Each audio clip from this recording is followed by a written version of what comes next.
Assalamualaikum warahmatullahi wabarakatuh.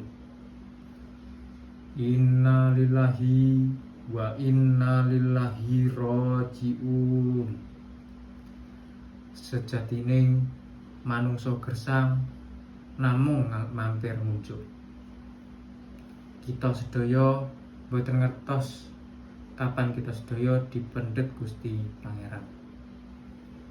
Saderengipun monggo kita sedaya ngucapake puja lan puji syukur dumateng kehadiran Gusti Pangeran, sehingga kita sedaya saged makempal ing dalem mriki tanpa alangan satunggal pun.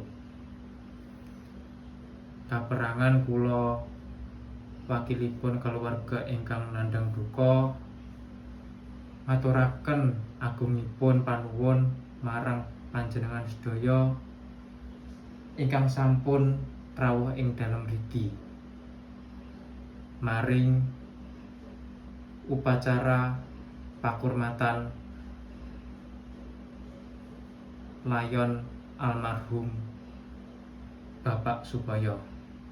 Namung puja lan puji panjenengan, mugi-mugi almarhum Bapak Supoyo dipun padhang kubure, dipun ngapurake sedaya kalepatanipun, dipun tampi sedaya amal kesaenanipun.